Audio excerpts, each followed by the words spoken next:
These three true Walmart horror stories are based on real events. They serve as a chilling reminder that underneath the bright fluorescent lights of the world's largest retailer, something deeply unsettling can be waiting. Tonight, we examine three terrifying accounts, all based on documented events involving a pharmacy technician, a late-night shopper, and a young employee just trying to end his shift. A pharmacist's unnerving customer becomes an inescapable threat when she discovers he's not just watching from the aisles, but from inside the store's hidden corridors. A man's routine trip for groceries descends into a technological nightmare when a self-checkout machine greets him by name, revealing an impossible and invasive terror. And a college student walks into a windowless break room to grab his coat and, as the security cameras prove, simply vanishes from a locked room. The places you go every day are not as safe as you think. The real horror isn't what's hiding in the dark, it's what's standing right next to you in the checkout line. Subscribe and turn on all notifications so you don't miss what comes next.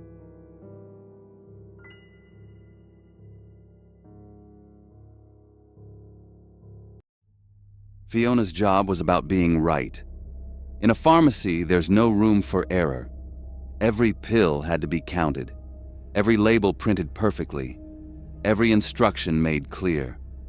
The Walmart Supercenter in a quiet corner of Utah was her workplace, and the pharmacy counter was her station.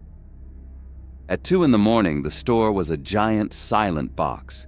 The only real sounds were the low electric drone from the medicine coolers and the clean snap of a child-proof cap twisting shut.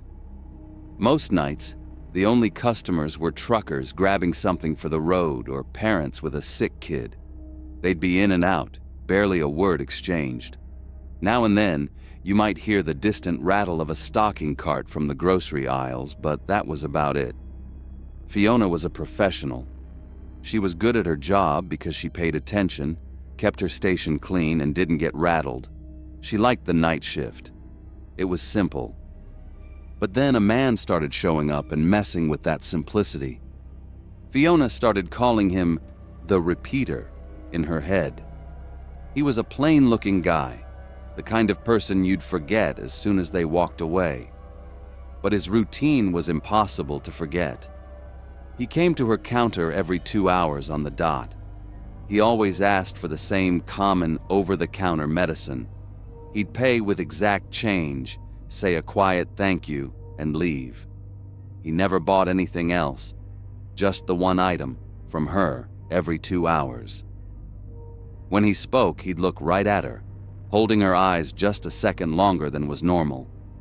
There was a stillness to him that made the back of her neck feel cold. After he was gone, the quiet of the pharmacy felt different, heavier.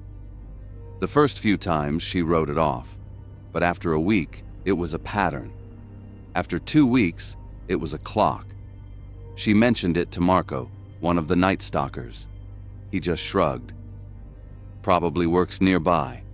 Got a headache that won't quit. She tried to believe it, but it didn't feel right.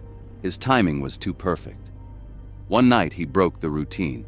As she handed him the bag, he said, "You're always here." It wasn't a question.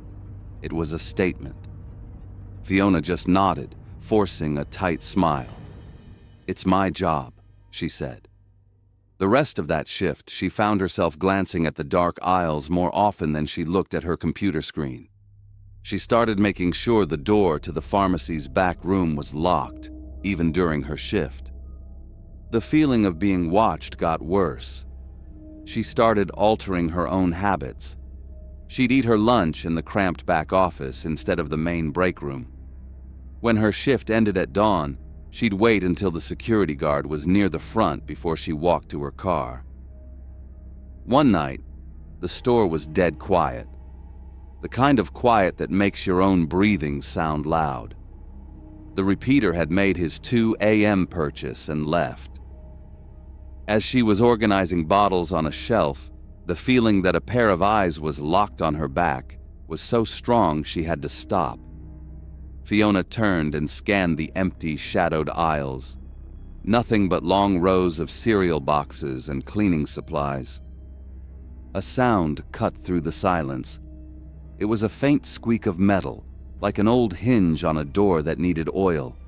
It came from a back hallway near the pharmacy, a hallway that was for employees only, a place no customer should ever be. That's when she knew something was seriously wrong. Fiona's gut told her to move. She walked over to the small security monitor behind the counter, her heart beating a heavy, slow rhythm. She expected to see the man walking out of the store. The black and white footage showed him walking past the registers, just as he always did. But he didn't go to the automatic doors. He stopped, glanced left and right like he was checking for traffic, and then he did something that made her blood run cold.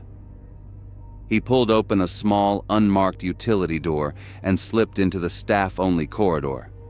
The door made that same soft, metallic squeak before it clicked shut. He wasn't watching her from the aisles. He was somewhere behind the walls. She called the night manager, a guy named David, and the single security guard immediately. David was skeptical at first. "Are you sure?" He probably just got turned around, realized it was the wrong way, and left. "He didn't get turned around, David."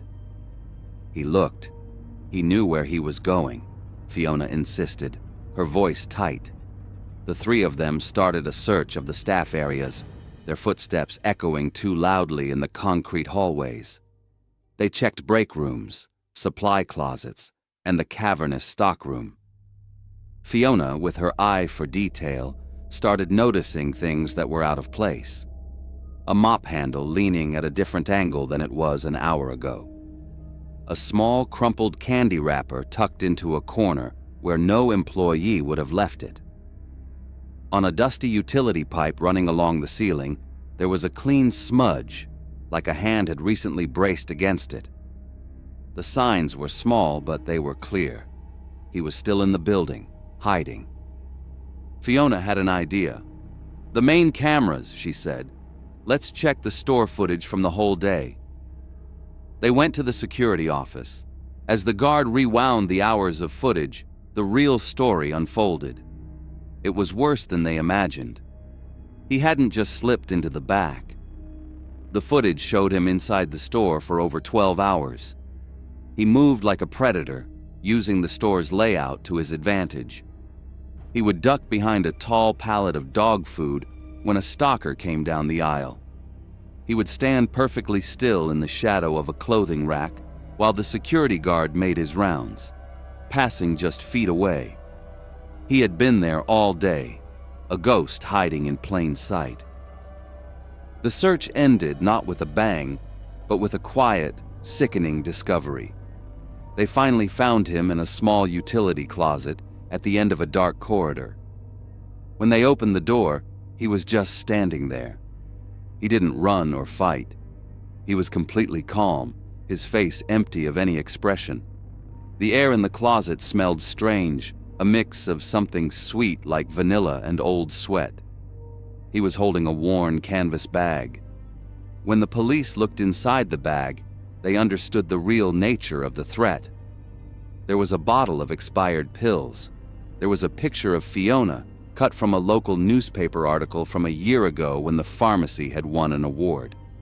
And there was a notebook, a handwritten ledger filled with neat, precise entries.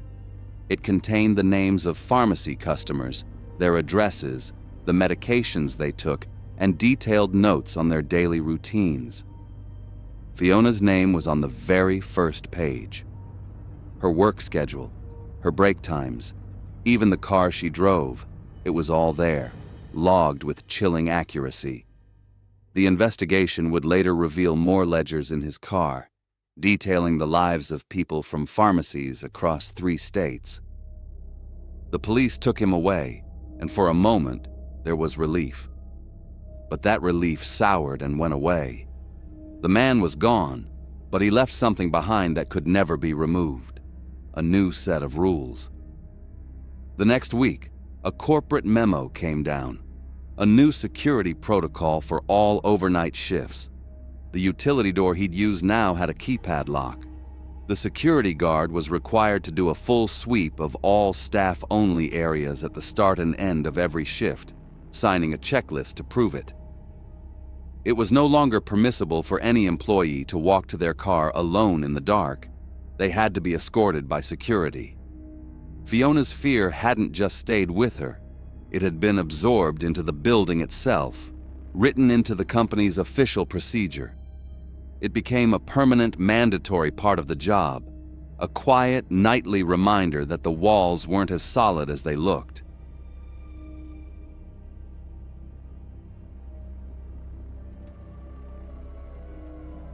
The lights in the Omaha Walmart were the kind of bright that felt like they were buzzing right behind your eyes. It was a Tuesday night in 2024, deep into the hours when the only people left were the night crew and folks like Price, who just needed to get in and get out. The place was a ghost town. The sound of his shopping cart's wheels was loud in the quiet, a steady, lonely rattle across the polished concrete. He was tired down to his bones, the kind of tired that comes from a long day at work, and all he wanted was to be on his couch. He moved through the wide, empty aisles, grabbing the basics without thinking. A gallon of milk, cold against his hand, a loaf of bread, a bag of chips that made a loud crinkling noise when he dropped it into the cart.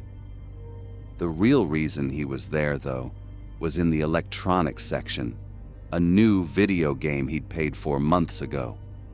He found the display, grabbed the last copy, and felt that little spark of excitement a guy gets when he finally has his prize. It was the one good thing about his day. He pushed his cart to the self-checkout section. He always used it. It was faster. He started scanning his items. The machine's voice was clear and polite, just a recorded message. The scanner made a sharp, clean beep. Everything was normal. He scanned the milk, and as he was reaching for the bread, the screen in front of him went crazy. It dissolved into a mess of black and white static, like an old TV, and let out a piercing shriek of electronic noise that cut right through the store's quiet. He flinched back.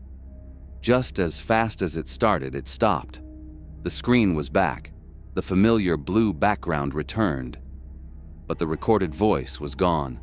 The machine was dead quiet. He stared at it for a second. Then new words appeared on the screen. The letters were jagged, glowing a sickly green. The message was simple. It said, "Enjoy the game, Price." He just stood there. A cold feeling washed through him, but it wasn't fear. It was a deep, powerful sense of confusion. He looked around. The few other shoppers were going about their business, scanning groceries, oblivious. No one else seemed to notice. His first thought was that it was some kind of weird, targeted ad, the kind of creepy, invasive marketing that was becoming more and more common. He shook his head, finished scanning, paid with his cash, and left. But the image of those green letters stayed with him all the way home. It was just wrong. A week went by. The game was great, but the memory of that screen was a splinter in his mind. He needed more groceries and found himself pulling into the same Walmart parking lot, almost against his better judgment. This time he was on edge. He walked into the store and made a point to go to the self-checkout area farthest from the one he used last time. He figured it was a faulty machine, and he wasn't taking any chances. He only had a few things: a carton of eggs, some coffee. He set them down and started to scan. The machine beeped. The screen was normal. He felt a small wave of relief. Maybe he had just imagined how weird it was. He scanned the coffee, and it happened again. The same blast of static, the same ear-splitting electronic squeal, and then the silence. He held his breath, staring at the screen, knowing what was coming, but hoping he was wrong. The jagged green text faded into view. This time it said, Back so soon, Price." His blood went cold. This wasn't an ad. This wasn't a glitch. This was personal. This was impossible. His eyes darted up from his screen, a frantic energy buzzing through him. He looked at the woman 2 stations down. She was staring at her own screen, her face a mask of pale confusion. She wasn't screaming or running. She just looked lost. She shook her head slightly, quickly bagged her groceries, and walked away fast without looking back. Then he saw a man on his other side, a guy in a work jacket, lean into his screen and mutter, "What the hell?" The man didn't panic. He just hit the finish and pay button with more force than he needed to, grabbed his bag, and left in a hurry. There was no chaos. No one smashed a jar or yelled for a manager. It was a quiet, creeping wrongness. And the slow, terrifying realization dawned on Price. It wasn't just happening to him. He abandoned his coffee and eggs and walked out of the store, his heart pounding in his chest. The normal brightness of the parking lot felt strange and threatening. That quiet, shared dread was 1,000 times worse than a scene of outright panic. It was real. For the IT guys who were eventually called in, it was a ghost hunt. Price heard about it later from a news report. The investigators couldn't find anything. No virus, no one hacking in from the outside. The attack hadn't come from the internet. It had come from inside the store itself. The answer came from a technician who was checking the hardware by hand. Tucked away deep inside the main server rack, hidden behind a panel, he found it. A tiny black box, no bigger than a deck of cards. It was a custom-built parasite, latched onto the machine's guts, and it had been there for months. It wasn't stealing credit cards. It was built for one purpose: to scrape personal data and throw it up on the screen for the world to see. It was an act of pure psychological terror. They traced the device back to a name. A data analyst who used to work there, fired a year ago for fighting with a manager. He was just some guy with a grudge. A ghost who decided to get his revenge in the cruelest way possible. He didn't want money. He wanted to make people feel scared and exposed. The guy was arrested. The little black box was removed. The checkout systems were wiped clean. Within a week, everything was back to normal. The machines were politely beeping and the recorded voice was back. For everyone else, it was just a weird news story, a freak event that was forgotten by the next day. But for Price, the memory didn't go away. It got worse after he learned the truth. The man who did it wasn't some super hacker from across the world. He was just an employee who got fired and wanted revenge. Price learned that this is how it almost always happens. A shocking 8 out of every 10 times a company's data is stolen. It's done by someone who works there. It's not the stranger you have to worry about. It's the person who was already given a key. And for a split second, when you scan your groceries, your information is wide open before the machine scrambles it. His little device was made to live in that single moment and steal your name right out from under you. That's the part that haunts Price now. It wasn't a big, complicated plan. It was just one angry guy who knew where to hide a tiny device. And that is the real horror. Knowing that the person you should be most afraid of is the one who already knows the way inside.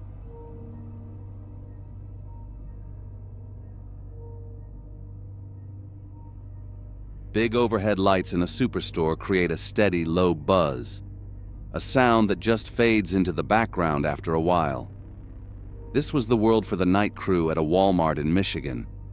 Once the shoppers clear out, that store becomes a massive, silent warehouse full of empty aisles. Matthew's movements on the shift were automatic, a routine he'd perfected over a year of working there to pay for his college classes. He was a quiet kid who just came in and did the work. This night was no different. It was long, it was boring, and it was finally over. He logged off the register, making a soft click, and began the long walk toward the back of the store. A simple trip to the break room for his coat was the only thing between him and home. This story isn't just about a kid finishing his shift, though. It's about a documented event, backed by official reports and video evidence. It's about a person who walked into a room and simply ceased to exist. That break room was shoved in a far corner, down a skinny hall lined with cleaning supplies. Cold air that smelled of old coffee and cardboard always hung back there. The silence in that hall was heavy, broken only by the distant squeak of a cartwheel somewhere out on the main floor.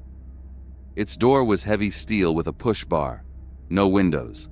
One way in, one way out. He reached it, pushed his way inside, and the door swung shut behind him with a solid thump. Out in the hallway, a security camera kept recording an empty hall and a closed door. 1 minute passed, then 5. Matthew never came back out. An hour later, his co-worker Nicole began to worry. She was waiting for him in the employee lot since they usually shared a ride. A text from her went unanswered. A phone call went to voicemail. That cold, sharp feeling of wrongness started to build. She went back inside, her boots clicking fast on the tile, and hunted down the manager. A guy named Christopher was the night manager. 20 years on the job meant he knew every shortcut, every broken floor tile, and every storeroom with a sticky lock in that building. He and Nicole walked back down that long hall together. The break room door was shut. They tried the handle and found it locked from the inside. Christopher grunted, pulling a master key from his belt. You could hear the key scrape as it entered the lock, a loud clank as the mechanism turned, and the groan of the heavy door swinging inward. They looked inside. An empty room was all they found. Matthew's jacket sat on the back of a chair. His car keys rested on a small table next to a half-full bottle of water. But Matthew himself was gone. There was no other door. There was no window. No ceiling tiles were out of place. There was nowhere a person could have gone. Cops arrived and sat in the security office for hours, watching that security tape. They rewound it. They slowed it down.